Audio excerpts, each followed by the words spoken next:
ആയുർവേദം PCODയെ പരിഹരിക്കുന്നത് പ്രത്യേകമായി ഫോക്കസ് ചെയ്യുന്ന ചില കാര്യങ്ങളിലൂടെയാണ്. പ്രധാനമായും നമ്മുടെ മെറ്റബോളിസത്തെ കറക്റ്റ് ചെയ്യുക. അതായത് മെറ്റബോളിസം കറക്റ്റ് ചെയ്യുക എന്ന് വിചാരിച്ചാൽ നമ്മുടെ ദഹനശക്തി, അവിടെ നിന്നാണ് ആയുർവേദത്തിൽ അഗ്നിയുടെ ഒരു മാന്ദ്യം വരുമ്പോൾ അല്ലെങ്കിൽ അഗ്നിയിൽ എന്തെങ്കിലും ഇമ്പയർമെന്റ് വരുമ്പോഴാണ് നമ്മുടെ മെറ്റബോളിസം മുഴുവനായിട്ടും ഇമ്പയർ ആവുന്നത്.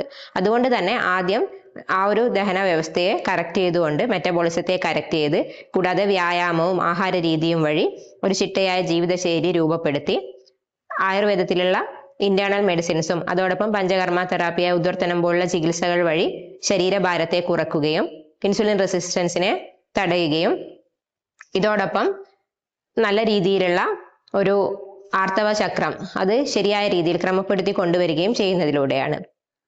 മറ്റൊരു കാര്യമെന്ന് പറയുന്നത് സ്ട്രെസ് ആണ്. ഈ ഒരു PCOD പ്രശ്നം ഉണ്ടാവുന്നതോടുകൂടി തന്നെ ആ ഒരു സ്ട്രെസ് പാറ്റേൺ നമ്മുടെ ശരീരത്തിൽ നമ്മൾ കോർട്ടിസോളിന്റെ അളവ് കൂടുന്നതിന് ഇത് കാരണമാകും. കാരണം കൃത്യമായ പീരീഡ്സ് വരാതിരിക്കുമ്പോൾ തന്നെ അതിന്റെ കാരണം എന്താണെന്ന് ആലോചിച്ചും, അതുകൂടാതെ പല തവണയായിട്ട് പീരീഡ്സ് വരുമ്പോൾ അതും എല്ലാം മനസ്സിലൊരു സ്ട്രെസ് ഉണ്ടാക്കുന്നുണ്ട്. ഇത് കൂടാതെ സ്ട്രെസ് തന്നെ ജോലി സംബന്ധമായോ അല്ലെങ്കിൽ മറ്റുള്ള സ്ട്രെസ് തന്നെ ഈ ഒരു മെറ്റബോളിക് ഇററിലേക്കും ഇൻസുലിൻ റെസിസ്റ്റൻസിലേക്കും PCODയിലേക്കും ഒക്കെ നയിക്കുന്നുണ്ട്. രണ്ട് തരത്തിലാണെങ്കിലും ആ ഒരു സ്ട്രെസ് ഫാക്ടറിനെ കൂടെ മാനേജ് ചെയ്തുകൊണ്ടാണ് ആയുർവേദം PCODയെ സമീപിക്കുന്നത്.